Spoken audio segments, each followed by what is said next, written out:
Bonjour, je suis heureux de te retrouver comme chaque lundi dans Prière Inspirée. Cette semaine, on va parler du réveil spirituel. Je crois que le Saint-Esprit a hâte de ce qu'il va faire dans ta vie. Cette semaine, à travers ces émissions, il est prêt à te toucher, il est prêt à raviver ta passion, ta flamme et ta ferveur, quel que soit ce que tu vis aujourd'hui. Mon frère, ma sœur, le Seigneur veut te toucher, te remplir du Saint-Esprit. Et quand on est rempli du Saint-Esprit, les circonstances n'ont plus rien à voir. Quand on est rempli du Saint-Esprit, on peut être au milieu de la tempête, mais c'est comme si la tempête n'était plus là. Elle est bien là, la pluie tombe sur nous, coule sur nous, mais il y a quelque chose de plus fort, de plus grand, quelque chose qu'on ne peut pas toucher forcément avec nos mains, mais qu'on peut toucher par la foi et qu'on vit dans notre cœur. La présence du Saint-Esprit et l'onction de Dieu dans notre cœur, mais également dans notre corps. Je prie que cette huile du Saint-Esprit qui descend sur la barbe d'Aaron, elle puisse descendre sur toi et te fortifier spirituellement. Ce réveil, je le désire depuis des années, je vis pour ce réveil, c'est mon plus grand désir, c'est de pouvoir vivre ce réveil dans la francophonie, dans nos pays, et que nous puissions voir la gloire du Seigneur se manifester partout dans la francophonie et même au-delà, dans le nom de Jésus-Christ. Et premièrement, dans ta vie et dans ma vie, que nous puissions le vivre ensemble. Et cette semaine, j'ai la joie de recevoir un invité qu'on a eu il y a bien des années, Jean-Luc Traxel. Alors, avant, je disais ton nom, Jean-Luc Traxel, mais c'est Traxel ou Trachel ? Traxel. Je le dis bien. Il y avait Pierre Truchel. Ah oui, c'est ça. Certains mélanges, mais j'ai pensé à lui, en effet. Oui, c'est ça. D'ailleurs, on était très amis ensemble. On est très heureux de te recevoir, Merci Jean-Luc. beaucoup. C'est une grâce pour nous. C'est que tu as un agenda très rempli. Tu as pris le temps de venir ici à MCI. C'est vraiment un privilège de te recevoir. J'aime ton ministère, j'aime ta personne, ton caractère, ta famille. Tu as fait tellement de belles choses et tu fais encore de belles choses dans la francophonie et au-delà. Et la première fois qu'on s'est rencontrés, c'était à la IMG. Alors, c'était 2005, ça se peut ? 2005-2007 ? C'est possible, oui. Ouais, On a commencé en 2003, donc 2005. Voilà, c'est ça. Et je me souviens d'ailleurs que tu étais sur le stage. Donc, EMC n'existait pas, mais il y avait enseignement.com. Oui, c'était vraiment la toute première année d'Enseigne-moi. Et on était allé avec Mickaël, Annabelle, à la conférence donc, à Oron-la-Ville. Hein, c'était je pense qu'en 2005, c'était au stade à Lausanne. À Lausanne directement. Et là, à Lausanne, tu étais sur le stage à un moment. Et pendant que tu parles, le Seigneur me dit, vous allez faire la même chose que lui. Wow. Et c'est des années après, quasiment 20 ans après, qu'on a commencé à le faire et à le vivre avec l'auditorium du centre EMCI, à faire des belles conférences. Et on rend grâce à Dieu pour cela et pour les précurseurs et les pionniers aussi. Amen. Parce que c'était aussi une œuvre pionnière de guérison et de réveil dans la francophonie. Et comme chaque lundi, je veux saluer les frères et les sœurs qui habitent dans une région, une ville dans le monde. Et aujourd'hui, eh bien, je veux saluer justement les frères et les sœurs qui sont à Lausanne, en Suisse. Que le Seigneur vous bénisse abondamment, vous les frères et les sœurs de Lausanne. J'ai eu la joie, quand j'étais enfant, de venir chaque année à Lausanne. Chaque été, on allait avec mes parents. On partait de la Bretagne jusqu'en Lausanne. Alors, on était dans le coin de Lausanne, parfois Neuchâtel, dans plusieurs villes comme ça, Yverdon-les-Bains. Et donc, on allait aussi dans le chalet un peu plus haut, je ne sais plus comment ça s'appelle, la ville, le petit village. Et voilà, on prenait la voiture et on conduisait, mon père conduisait longuement comme ça. Et j'ai des très très bons souvenirs de la Suisse. Alors frères et sœurs, vous avez une grâce, un privilège d'habiter dans ce petit Canada où c'est nous qui sommes dans la grande Suisse au Canada. Dieu vous bénisse abondamment en tout cas. Et la grâce du Seigneur est sur vous. Servez le Seigneur de tout votre cœur. Comme chaque lundi également, je veux rappeler la devise de prière inspirée et après je vais partager la pensée avec toi. Alors quels que soient les problèmes que tu rencontres et jusqu'à l'imminent retour de Jésus, arrête-toi pour prier et lire ta Bible tous les jours. Marche dans l'amour et dans l'esprit, persévère dans la foi et dans la sainteté. Et aujourd'hui, avec cette pensée du jour, je veux t'encourager à persévérer dans la foi avec ce titre « Ne méprise pas la branche d'amandier du réveil ». Ne méprise pas la branche d'amandier du réveil. Alors les réveils, on en parle depuis longtemps et ce réveil, on peut un peu le mépriser en se disant, bon, le réveil, il est passé, c'est pas pour aujourd'hui, on parle de réveil. On peut mépriser vraiment le vent de réveil que le Seigneur amène un peu partout. Mais on croit que le réveil, en fait, il est là. Et il y a quelque chose qui se passe partout. On entend le même constat qu'il il y a vraiment comme un bruit de réveil, un son de réveil. Et de toute façon, on le sait, on est dans la fin des temps où Dieu veut réveiller son Église. Et dans Jérémie au chapitre 1, au verset 11, il est parlé de cet amandier, de cette branche d'amandier. On lit ça avec Marie. La parole de l'Éternel me fut adressée en ces mots. « Que vois-tu, Jérémie ?» Je répondis, « Je vois une branche d'amandier. » Et l'Éternel me dit, « Tu as bien vu, car je veille sur ma parole pour l'exécuter. » Amen. Alors le très très grand prophète Jérémie qui va bouleverser les nations, qui va bouleverser sa nation et les rois des nations, celui qui va être appelé pour arracher, pour détruire, pour abattre, mais également pour planter, construire, eh bien son ministère commence avec une petite vision d'une branche. On se dit mais waouh, si c'était moi, j'ai reçu la vision d'une branche, je me dis mais bon, je ne dois pas avoir un très grand appel, j'ai juste une petite branche. Et pourtant, l'appel et le ministère du prophète Jérémie va être extraordinaire. Son livre et ce que Dieu a fait avec lui est remarquable et marquant dans l'histoire de l'humanité même. Et ça a commencé avec une petite branche. La petite branche d'un amandier hâtif. Et Dieu qui dit qu'il veille sur sa parole pour l'accomplir. Alors je crois, mon frère, ma sœur, que ce que Dieu a promis, que dans les derniers temps, il répandrait de son esprit sur toute chair et que les plus jeunes jusqu'aux plus vieux prophétiseront, auront des visions, auront des songes, partageront la bonne nouvelle de l'Évangile avec puissance comme dans les actes des apôtres et même au-delà de ce qui a pu être fait parce que Dieu veut se glorifier d'une nouvelle façon dans cette génération et c'est ni par force et c'est ni par puissance mais c'est par l'Esprit du Seigneur. Et j'aimerais qu'on puisse peut-être juste chanter un morceau de ce chant, ni par force, ni par puissance. Et pendant ce chant, tu puisses vraiment ouvrir ton cœur au Seigneur et dire « Pardonne-moi, Seigneur, si j'ai méprisé un réveil, si j'ai méprisé la branche d'amandier du réveil, si j'ai méprisé quelque chose que tu as commencé à faire dans ma vie ou dans mon église ou dans ma région ou dans l'église de quelqu'un d'autre ou le ministère de quelqu'un d'autre. Saint-Esprit, je ne veux plus jamais mépriser les faibles commencements, jamais mépriser la simple branche de l'amandier hâtif du réveil qui vient, mais je veux recevoir, accueillir ton ministère, accueillir même la simple prophétie qui vient, c'est déjà le réveil. La parole qui est révélée, c'est déjà le réveil. Un cœur qui est restauré, c'est déjà le réveil. Une flamme qui est ravivée, c'est déjà le réveil. Je veux accueillir le réveil au nom de Jésus-Christ. Alors nous déclarons ensemble, ni par force, ni par puissance, mais par ton Esprit, Seigneur. Alléluia. Ni par force, ni par puissance, mais par ton Esprit. Envoie ton Esprit, ni par force, ni par puissance, mais par ton Esprit. Envoie ton Esprit.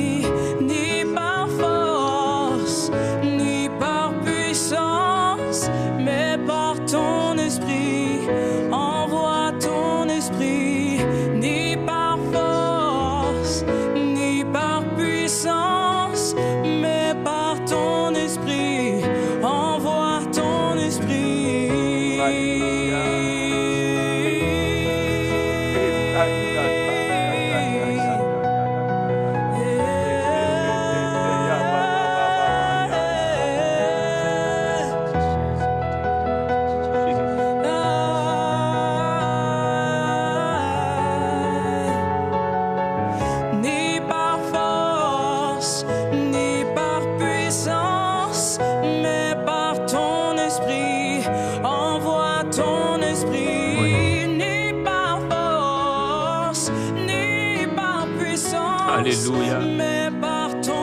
Oui, par son esprit dans ta vie.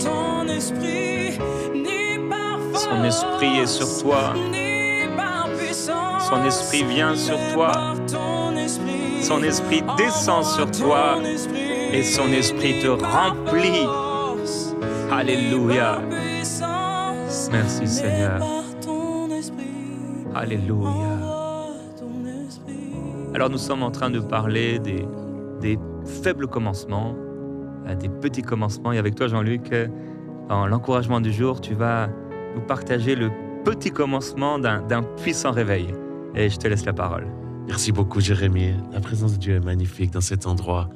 Et je prie vraiment que ce merveilleux Saint-Esprit, qui est celui qui nous révèle la présence de Dieu, qui nous révèle la puissance de Dieu, c'est celui qui nous enseigne les choses profondes du royaume de Dieu. Que ce merveilleux Saint-Esprit, durant cette semaine, puisse amener cet esprit de réveil.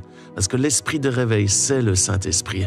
Et aujourd'hui, c'est ça, on va parler de ces petits commencements qui sont en train d'amener ce grand réveil. Pendant des années, on nous a prophétisé qu'il allait y avoir un réveil de tous les temps, qu'on allait expérimenter. Et moi, je suis vraiment témoin aujourd'hui, alors que je voyage de par le monde.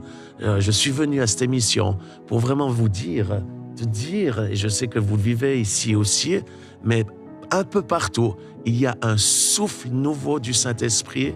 Il y a les premières gouttes d'une pluie abondante qui a commencé. Et c'est pas juste un sentiment ou une perception. Les fruits sont là. Partout où nous allons, on voit une multitude qui est en train de venir à Jésus. On en parlera cette semaine.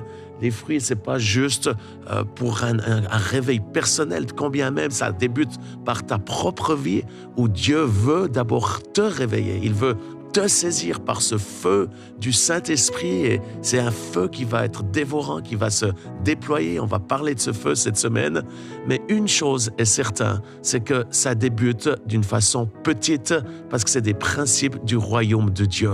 Et avant que je vous partage quelque chose que j'ai sur le cœur, j'aimerais qu'on puisse lire 1 Roi 18 à 44.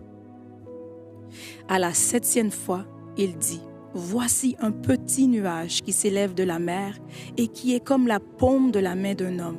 Élie dit: monte et dis à Akab, attelle et descends, afin que la pluie ne t'arrête pas. Alléluia. Seigneur, nous te remercions pour ta parole et je te demande qu'aujourd'hui, tu puisses ouvrir les yeux de mes frères et sœurs afin qu'ils puissent voir ce petit nuage qui a la forme de la paume d'un homme, et que chacun puisse voir ce nuage qui est en train de venir en notre direction. Et c'est ce que j'aimerais vous dire, chers amis. Ça semble un petit nuage, ça semble nul, peut-être quelque chose qu'on peut même mépriser, mais la réalité, c'est que Élie était un homme de foi, et il a vu, alors qu'il venait de passer une saison d'une grande sécheresse, il a vu dans ce signe de Dieu, ce petit nuage, qu'il y allait quelque chose qui allait venir changer l'atmosphère, changer le pays, changer la vie, non seulement d'Élie, mais de l'ensemble de ce peuple. Et ce petit nuage, il symbolise le petit réveil, les petites choses qui vont débuter, mais qui va prendre une ampleur extraordinaire.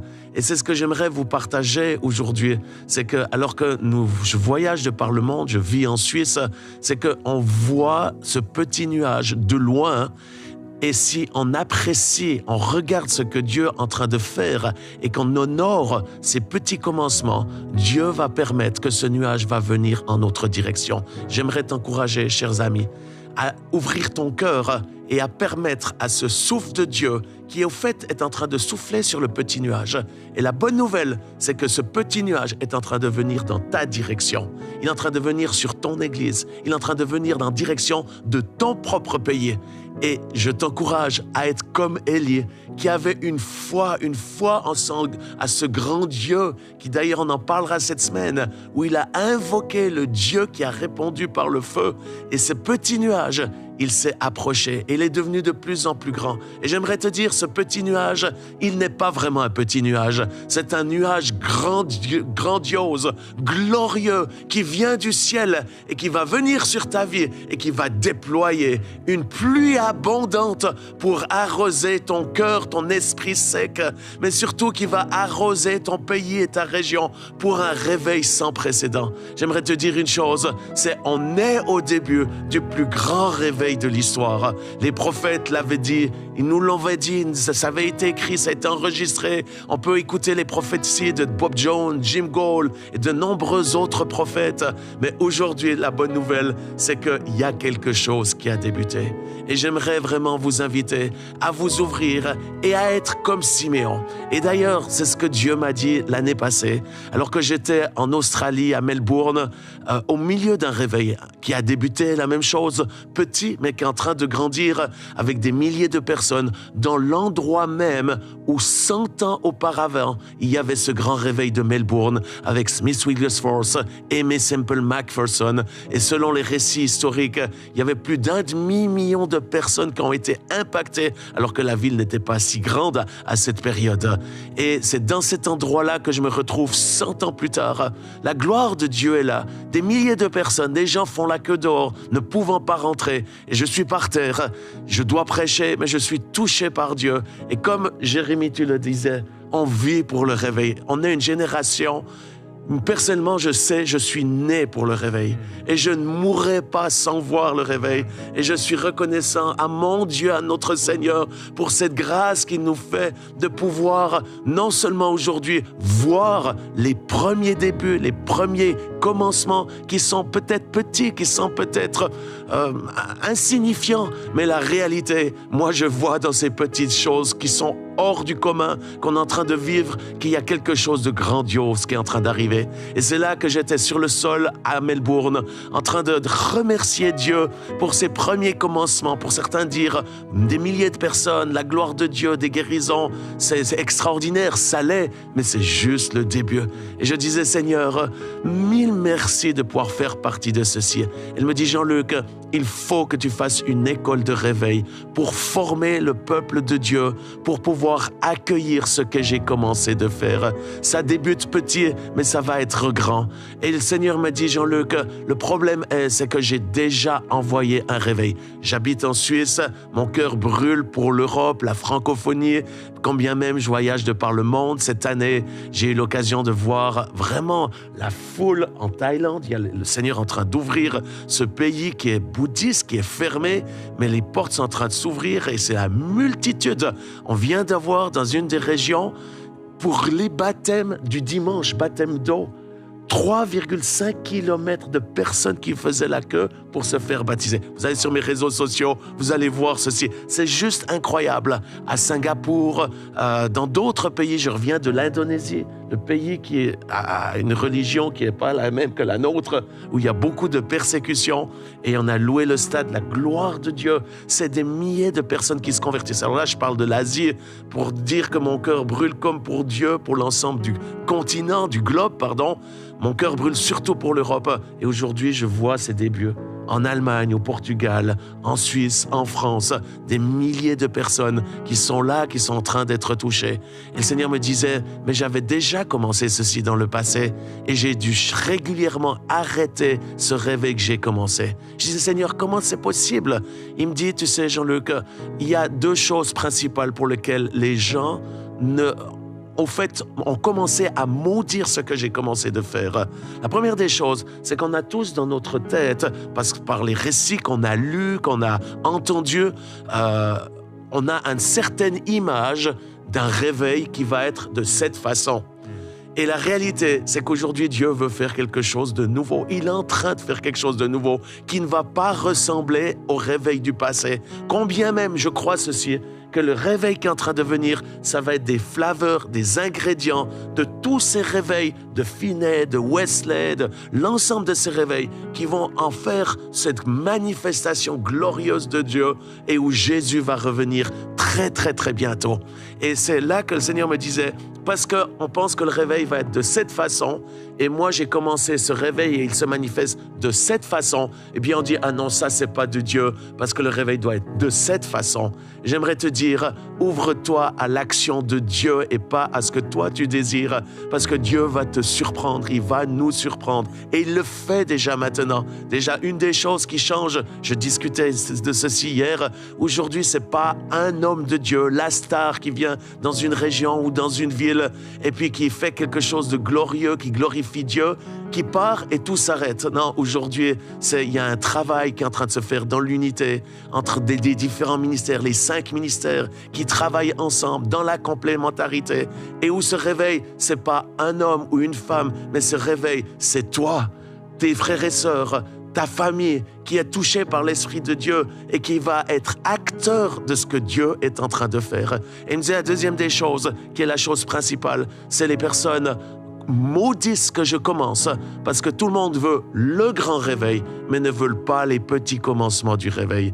Et de par le fait que ça commence petit, eh bien, on va dire, non, ça, c'est pas de Dieu, parce que ça doit être grand. C'est des milliers qui doivent se convertir, pas une personne. J'aimerais te dire, ça débute comme ceci. Quand ton papa, ta maman, ton frère, ta sœur va se donner à Jésus-Christ, une personne peut amener un changement, comme la Samaritaine. Le réveil en Samarie n'a pas débuté avec une effusion et des milliers de personnes converties en quelques minutes. Ça a débuté avec Jésus qui s'est arrêté dans cette région et qui a touché le cœur de la Samaritaine et qui a fait que quelque temps après, quand vous lisez les Actes des Apôtres, il y a eu ce réveil en Samarie. Eh bien, aujourd'hui, c'est ce que j'aimerais t'encourager, c'est de pouvoir être comme Siméon. Siméon, il a su reconnaître dans le bébé Jésus la puissance du Dieu glorieux qui allait prendre place. Si Siméon, quand il a reçu le bébé Jésus, il aurait dit « Ah mais non, ça c'est qu'un petit bébé, on peut rien faire avec un petit bébé, c'est pas le petit bébé qui va sauver l'humanité. » Non, Siméon, il a vu le petit bébé, il a accueilli le petit bébé comme on est encouragé à accueillir le bébé réveil, à le reconnaître, à l'accueillir et à lui donner la place pour qu'il puisse grandir, qu'il puisse prendre sa place et puis qu'il puisse s'élever comme Jésus. Alors qu'il était bébé, il a grandi et il est devenu ce Seigneur sauveur pour l'ensemble de l'humanité. Maintenant, Jésus, quand il est venu, eh bien, c'était un bébé qui, comme tous les bébés, eh bien, c'est des bébés qui pleurent, c'est des bébés qui dérange, perturbe le rythme familial et qui aussi, je le dis aussi ceci avec simplicité, mais réalité, c'est que tout bébé fait caca, provoque des choses qui ne sont pas forcément ce qu'on désire. Bien, j'aimerais te dire une chose, le bébé réveil qui a débuté, il faut l'accueillir, le recevoir et dire c'est de Dieu et être prêt à être perturbé, à être chamboulé, à être déstabilisé. Et puis qu'il y aura peut-être certaines choses qu'il faudra mettre de côté parce que ça fait partie simplement de la vie. Et aujourd'hui, je termine avec ceci, cette citation de Evan Roberts, qui était ce revivalist du Pays de Galles. Au Pays de Galles, on en parlera ces prochains jours. C'était probablement un des plus grands réveils qui a pris la place selon les historiens. Et la réalité, c'est que ça a débuté pas avec une multitude de personnes, juste avec quelques jeunes qui avaient faim et soif, qui se rencontraient durant la nuit pour prier, chercher Dieu. Et ça a débuté dans la simplicité. Un jour, ils étaient une dizaine de jeunes et le pasteur demande à ces jeunes, dit, est-ce que quelqu'un aurait un témoignage à donner à Jésus-Christ? Et puis vous voyez comment sont les jeunes, surtout en église, ils sont là un peu timides et tout d'un coup, une jeune fille qui s'appelle Flory Evans.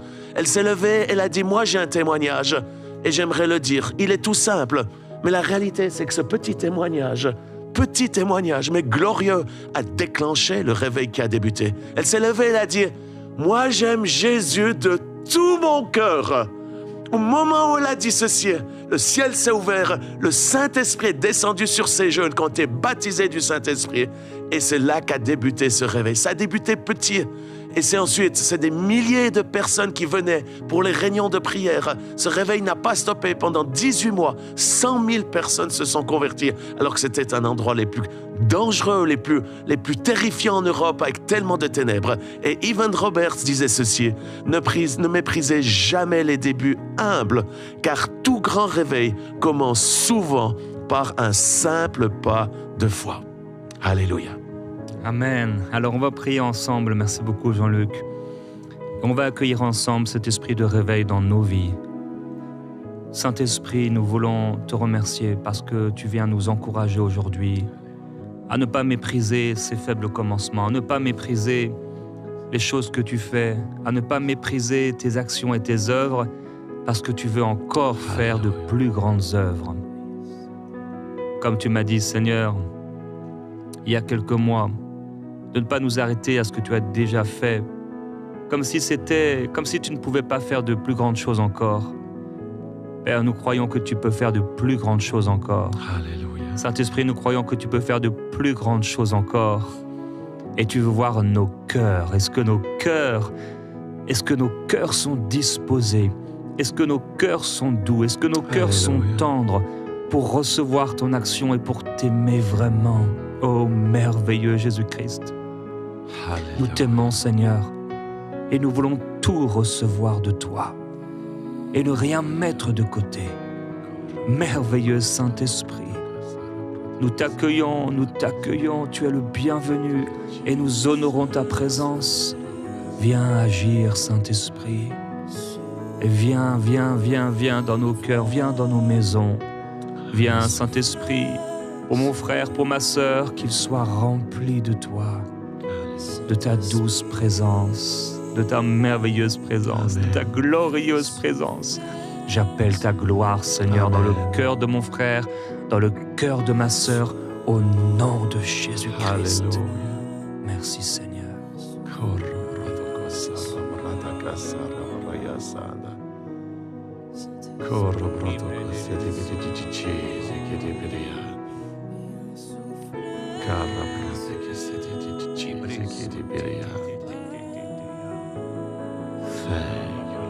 Thank you, Lord. Thank you. Le barata kasara barata kesede berianda. Thank you, Lord. Thank you, Lord. Lady Jesus, kete Jesus, kete beria socorro protocoso.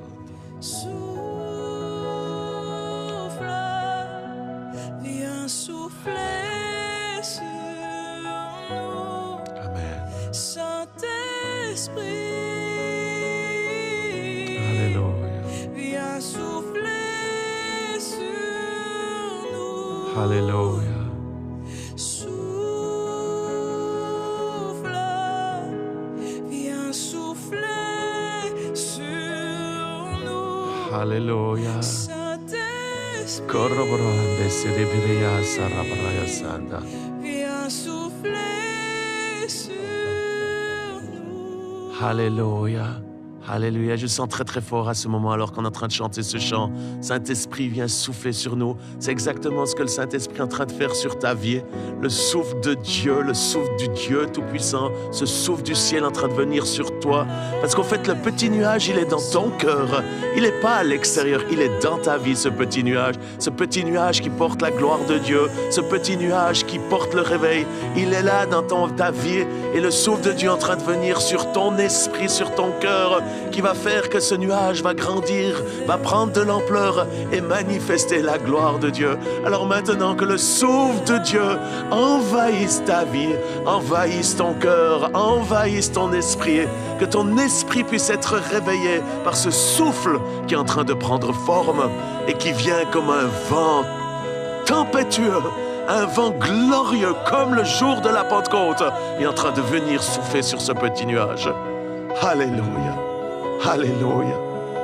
Corrabarate che serebereat. Malto corroborende serebereanda.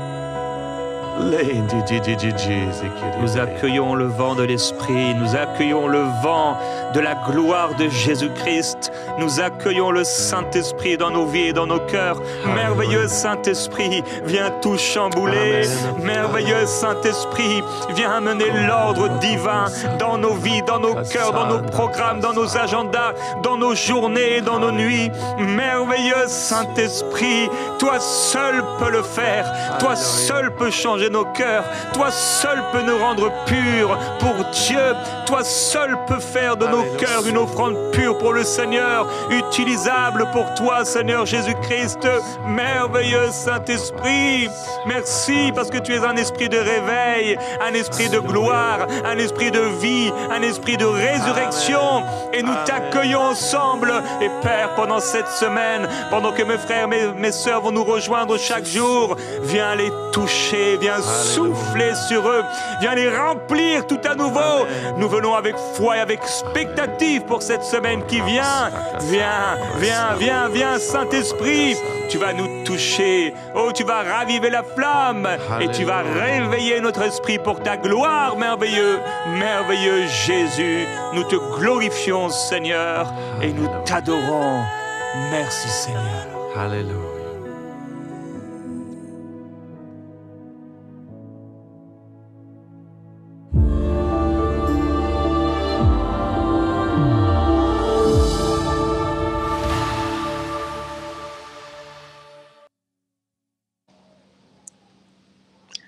Bonjour, mon nom est Odette. Je viens témoigner aujourd'hui pour ce que le Seigneur a fait pour moi par rapport à Prière Inspirée. C'est vrai, ça fait longtemps que je suis Prière Inspirée et le Seigneur m'a fait du bien. Le Seigneur m'a fait du bien vraiment particulièrement avec les prières de Jérémie. Je bénis le Seigneur pour ça. J'ai traversé des moments difficiles. On était dans le processus de l'achat d'une maison et les choses se sont compliquées. Elles se sont vraiment compliquées. J'étais découragée, mais avec la session qu'on a eue avec Jérémie la semaine, je crois, du 28 au 2 quelque chose, il a parlé des économies, il a parlé de tout ça.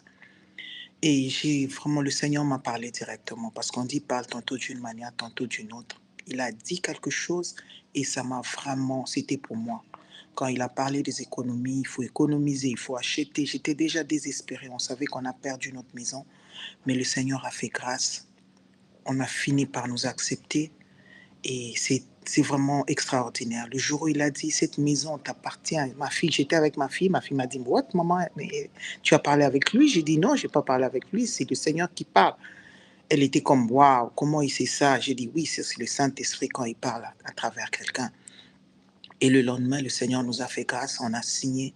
Je bénis le Seigneur et je bénis encore le Seigneur pour la prière de ce matin où il a parlé d'être reconnaissant. Je suis reconnaissant parce que le Seigneur n'a pas permis que je puisse pleurer pour cette situation.